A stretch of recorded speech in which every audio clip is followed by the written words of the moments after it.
نحمده ونصلي على رسوله الكريم أما بعد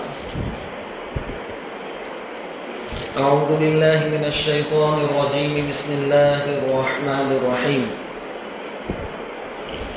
وإذ ابتلى إبراهيم ربه بكلمات فأتمهن قال إني جاعلك للناس إماما قال ومن ذريتي قال لا ينال عهد الظالمين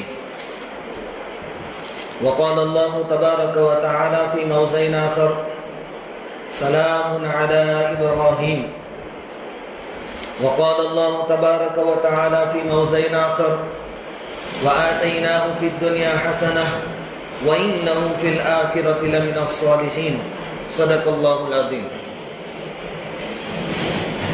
بزرگوں اور پیارے بھائیوں، اللہ تبارک و تعالیٰ کا بے انتہا کرم اور احسان ہے کہ اللہ تبارک و تعالیٰ نے ہم سب کو ایمان کی دولت سے نوازا ہے اور اپنے فضل و کرم سے آج عید کی خوشیاں بھی اللہ تعالیٰ نے ہم سب کو عطا فرمائی۔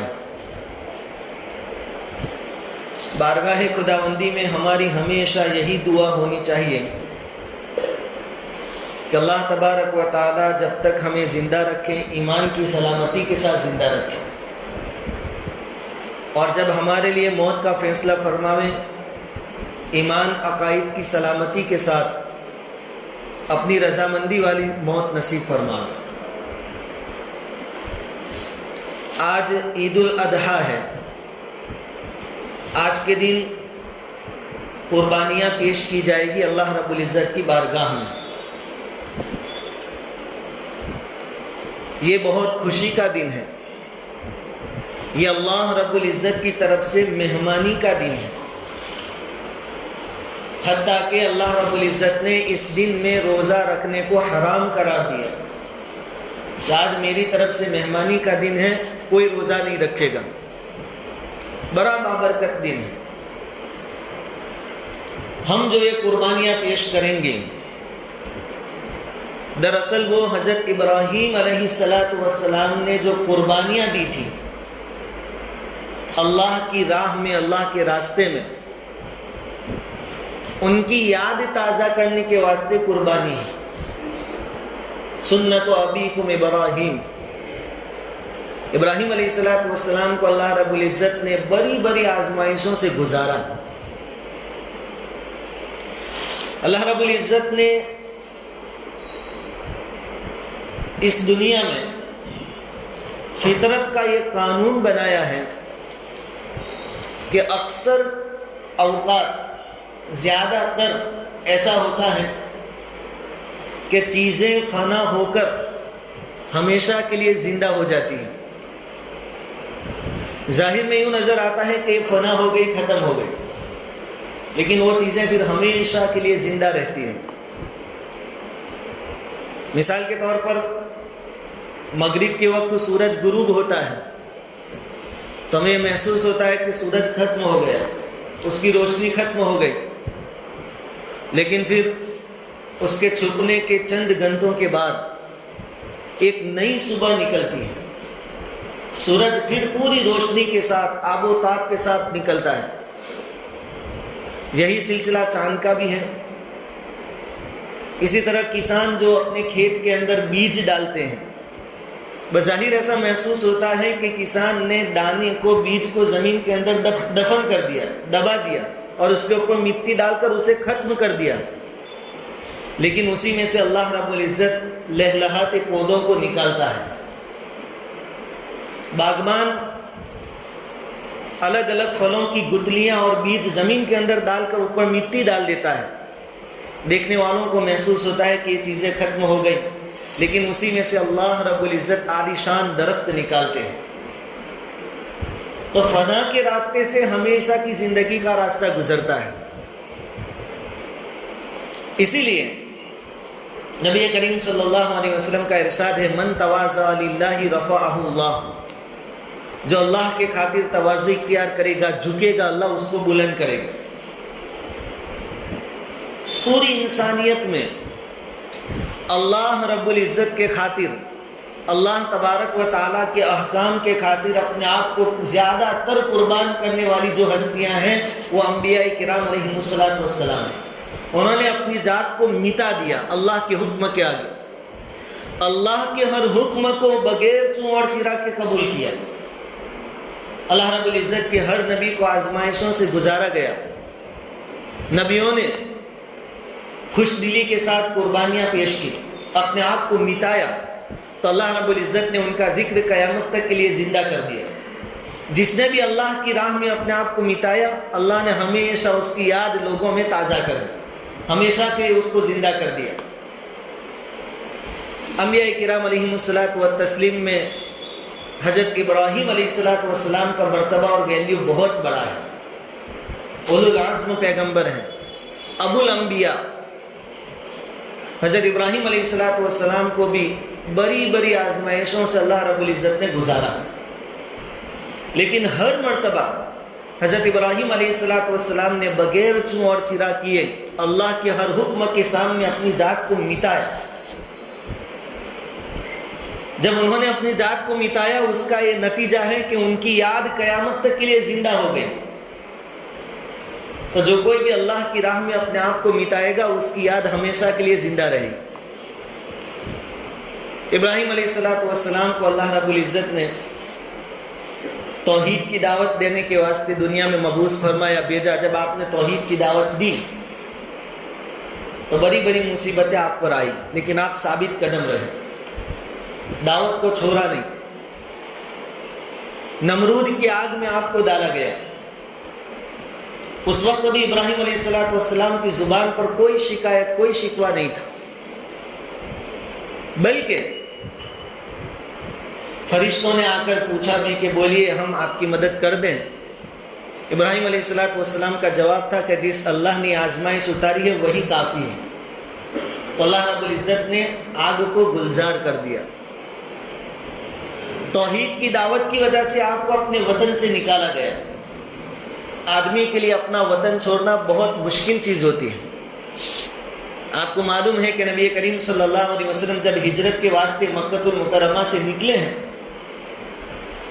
تو پھر آپ مکہ کی طرف متوجہ ہوئے اور آپ نے کہا تھا کہ اگر میری قوم یہاں سے مجھے نہ نکالتی تو میں کبھی تجھے نہ چھوڑتا۔ وطن چھوڑنا آدمی کے لیے بہت مشکل ہوتا ہے۔ ابراہیم علیہ السلام کو وطن بھی چھوڑنا پڑا، اور آدمی کا صرف وطن نہیں چھوٹتا، ماں باپ، رشتہ دار، دوست، احباب سب چھوٹ جاتا ہے۔ یہ آزمائش بھی ابراہیم علیہ السلام نے خوشی خوشی قبول کر چھوڑ دیا۔ پھر اللہ رب العزت کا حکم آیا کہ اپنی بیوی اور ایک لوتے بچے اسماعیل کو مکہ میں چھوڑ کر چلے جاؤ۔ مکہ اس وقت آباد نہیں تھا، کوئی نہیں تھا وہاں پر۔ ابراہیم علیہ السلام نے اللہ کے حکم کے سامنے اپنے آپ کو مٹایا، اپنی بیوی اور ایک لوتے بچے کو وہاں چھوڑ کر چلے گئے۔ اس کے بعد وہ بیٹا جو بڑی دعاؤں اور منتوں کے بعد حاصل ہوا تھا، بڑھاپے کی عمر میں ملا تھا اور بڑھاپے کا سہارا تھا، اس وقت اللہ رب العزت نے ابراہیم علیہ السلام کو حکم دیا کہ اپنے بیٹے کو ذبح کرو۔ یہ بہت بڑی آزمائش۔ آدمی جان دے، اپنا مال لوٹا سکتا ہے، لیکن جان دینے میں آدمی آگے پیچھے ہوتا ہے، اور اپنی جان تو داؤ پر لگا سکتا ہے، لیکن اولاد کی جان دینا آدمی قبول نہیں کرتا۔ ایک مرغی کو بھی آپ دیکھ لیں، مرغی کو کہ اگر کتا یا بلی اس کے بچوں پر حملہ کرتی ہے تو مرغی آگے ہو جاتی ہے بچوں کی حفاظت کی خاطر، حالانکہ وہ بھی جانتی ہے کہ کتے کے آگے میرا کچھ چلنے والا نہیں۔ آدمی اپنی جان قربان کر دیتا ہے، لیکن اولاد کی جان قربان کرنا پسند نہیں کرتا۔ لیکن ابراہیم علیہ السلام نے اللہ رب العزت سے کوئی سوال نہیں کیا کہ لہٰ ایک ہی تو بیٹا ہے، میرے بڑھاپے کا سہارا ہے، بڑی دعاؤں کے بعد آپ نے مجھے دیا ہے، میں اس کی قربانی کروں؟ نہیں، کوئی سوال نہیں۔ اور عجیب بات یہ کہ بیٹے کو ذبح کرنے کا حکم بھی خواب میں دیا گیا تھا۔ یہ بھی ایک مستقل الگ سے آزمائش تھی، کیونکہ آدمی خواب کی الگ الگ تعویل کر سکتا ہے۔ ابراہیم علیہ السلام کا یہ بھی امتحان تھا کہ خواب کی کوئی الگ تعویل تو نہیں کر لیتے، اپنے آپ کو بچا تو نہیں لیتے بیٹے کو ذبح کرنے سے، لیکن کوئی الگ تعویل نہیں تھی۔ سمجھ گئے کہ اللہ رب العزت میرا امتحان لینا چاہتے ہیں. خیر اپنے بیٹے کو ذبح کرنے کے واسطے لٹا دیا. وہ واقعہ ہم ہر سال سنتے ہیں اور اسی کی نقل میں آج عید منائی جائے. ہم اپنے جانوروں کو ذبح کریں.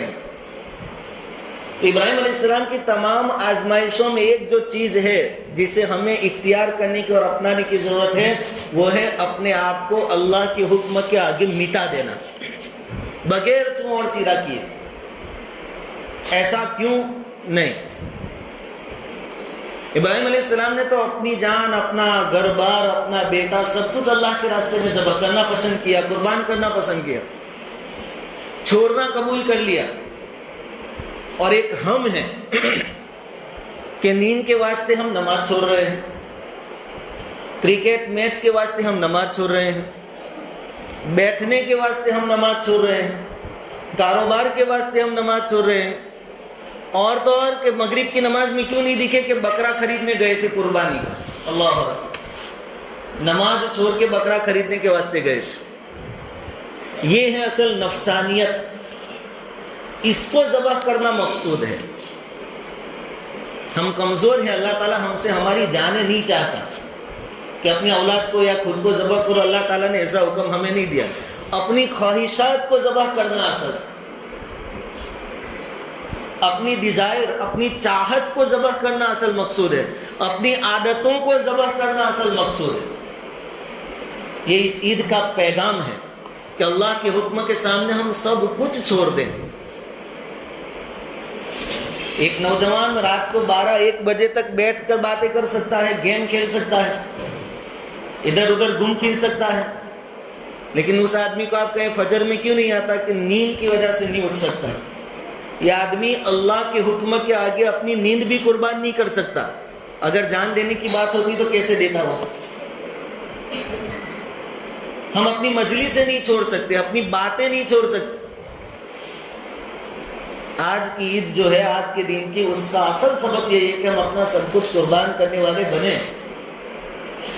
اللہ رب العزت کی مدد جانور ذبح کر دینے سے نہیں آ جائے گی. کیا جانور ذبح کر دیا؟ اللہ تعالیٰ جانور نہیں چاہتا ہم سے. اللہ کا یہ حکم نہیں ہے کہ بھنا ہوا گوشت میرے سامنے رکھنا یا کچا رکھنا، یہ پائے رکھنا. اللہ نہیں چاہتا. تم اپنی خواہشات ذبح کرتے کہ نہیں، وہ اللہ دیکھنا چاہتے ہیں. ابراہیم علیہ السلام سے بھی لڑکا ذبح کروانا مقصود نہیں تھا. اگر ذبح کروانا مقصود ہوتا تو جنت سے وہ ڈمبا نہیں آتا، بلکہ اسماعیل کو ذبح کر دیا جاتا. اللہ تعالیٰ یہ دیکھنا چاہتے تھے کہ اپنی عادتوں کو، اپنی خواہشات کو، اپنی چاہتوں کو قربان کرتے ہیں کہ نہیں. ابراہیم علیہ السلام نے کر کے دکھایا. اور جب ہم ایسا کریں گے تو اللہ کی مدد آئے گی. ہمیں کرنا نہیں ہے کچھ. حکیم الامت حضرت مولانا اشرف علی تھانوی رحمۃ اللہ علیہ سے کسی نے پوچھا کہ حضرت کیا بات ہے کہ اللہ تعالیٰ نے مسلمانوں سے حکومت چھین لی اور اپنے دشمنوں کو دے دی. حالانکہ مسلمان کتنے بھی گنہگار لیکن کسی نہ کسی درجے میں اسلام کو مانتے تو ہیں، اسلام کے اصول پر چلتے تو ہیں، اور وہ دشمن تو بالکل نہیں مانتے. تو اللہ نے اپنے ماننے والوں سے لے کر نہ ماننے والوں کو دے دی. حکیم الامت حضرت مولانا اشرف علی تھانوی رحمۃ اللہ علیہ نے کیا جواب دیا؟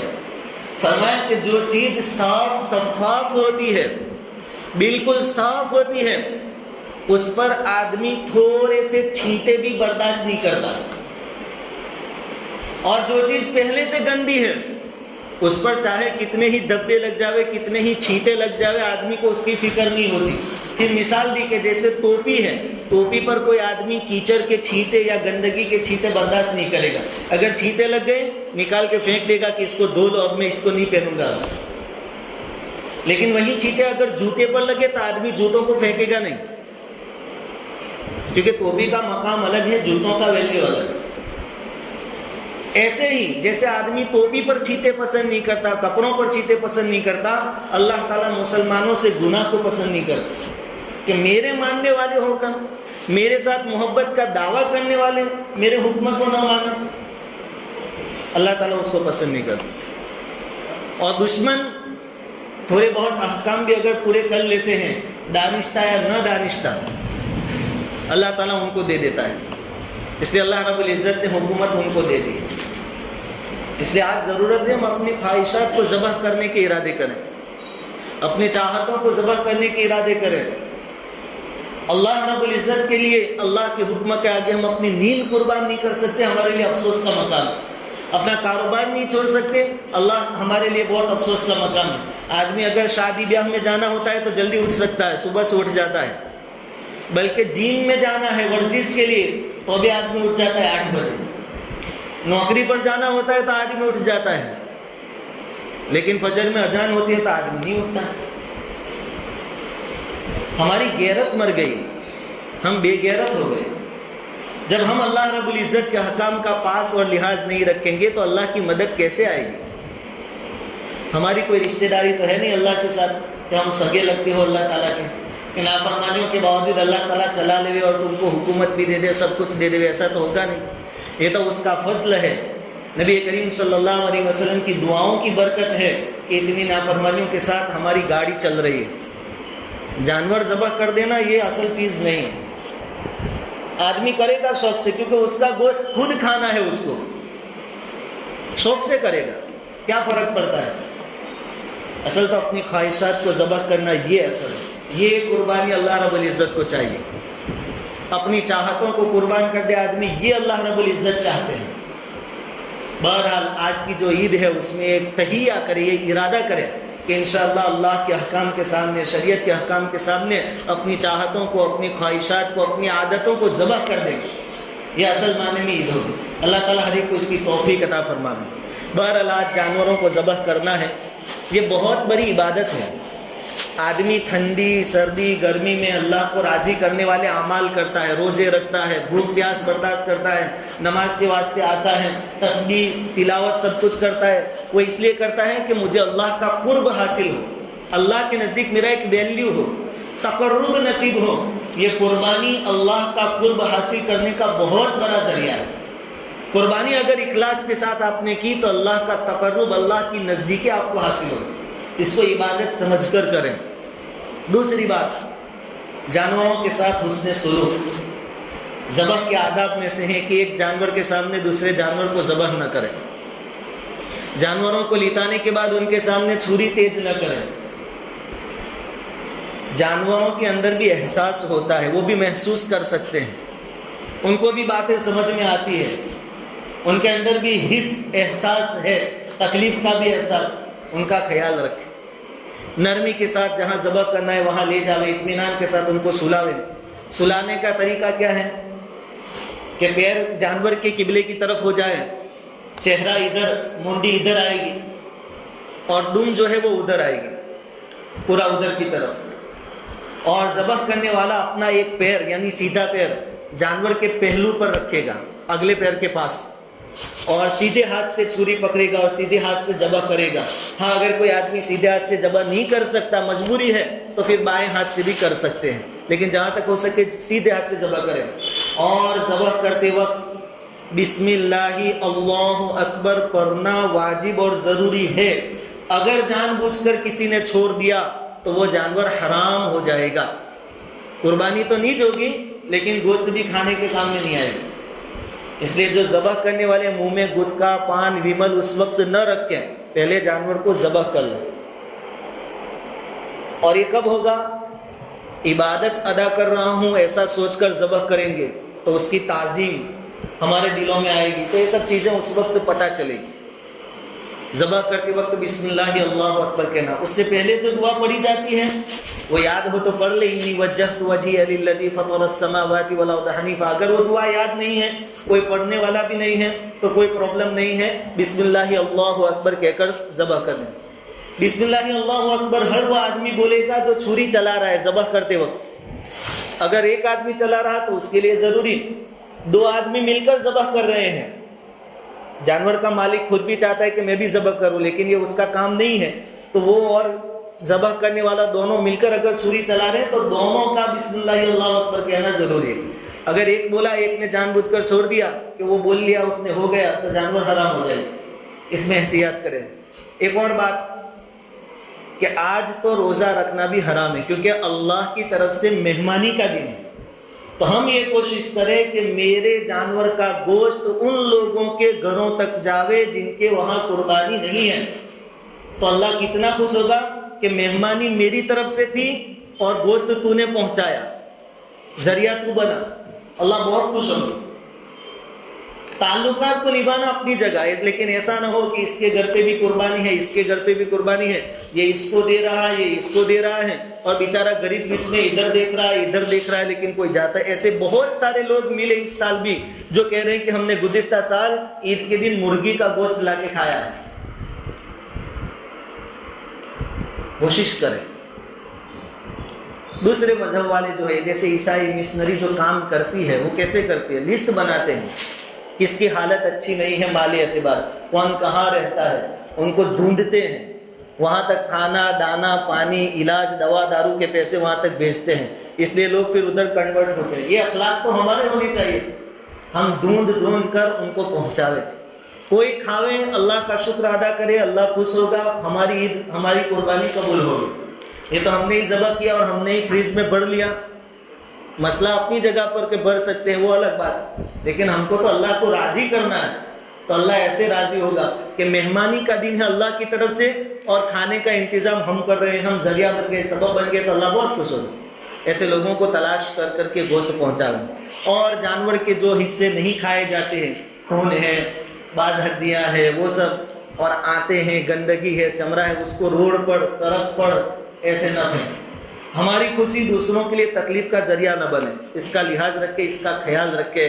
پاکی کو آدھا ایمان کہا گیا ہے, صفائی کو آدھا ایمان کہا گیا ہے. حضور کی بہت پیاری سنت ہے, تو اس کا انتظام کیا گیا ہے. چمڑوں کا تو ادھر کہ اپنے جانوروں کے چمڑے یہاں ہال میں جمع کروا دیں, ایک چمڑے کے 50 روپے آپ کو دینے ہیں, اور انتظامیہ یہاں سے اس کو قبرستان میں لے جا کر دفن کر دیں گے.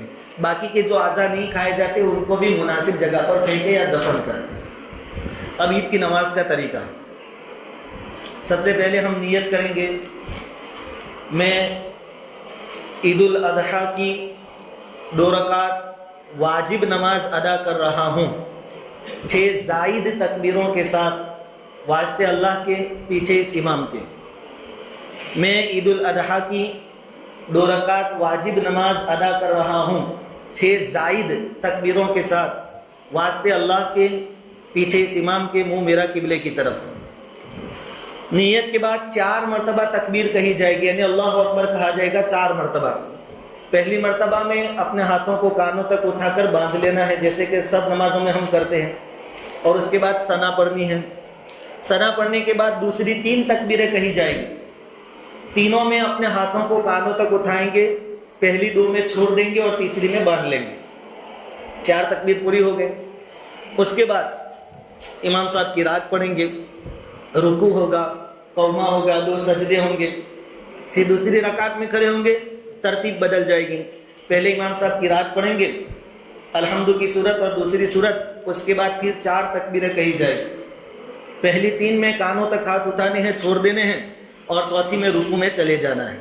باقی کی جو نماز ہے وہی نارمل طریقے سے ہم پڑھتے ہیں ویسے ادا کی جائے گی. پھر سے نیت, میں عید الاضحیٰ کی 2 رکعت واجب نماز پڑھ رہا ہوں 6 زائد تکبیروں کے ساتھ, واسطے اللہ کے, پیچھے اس امام کے. 4 تکبیریں کہی جائے گی. پہلی میں کانوں تک ہاتھ اٹھا کر باندھ لیں, پھر ثنا پڑھیں. اس کے بعد والی 3 جو تکبیریں ہیں ان میں سے 2 میں کانوں تک ہاتھ اٹھا کر چھوڑ دیں, کچھ پڑھنا نہیں ہے, اور تیسری میں کانوں تک ہاتھ اٹھا کر باندھ لیں. پھر قرات پڑھی جائے گی, رکوع ہوگا, قومہ ہوگا, 2 سجدے ہوں گے, 1 رکعت پوری ہو گئی. دوسری رکعت میں کھڑے ہوں گے, پہلے قرات پڑھی جائے گی, الحمد کی صورت اور دوسری صورت ملائی جائے گی. اس کے بعد 4 تکبیریں کہی جائے گی. تو اس میں سے پہلی 3 کے اندر کانوں تک ہاتھ اٹھانے ہیں اور چھوڑ دینے ہیں, اور چوتھی تکبیر میں رکوع میں چلے جانا ہے. اپنی صفوں کو درست کر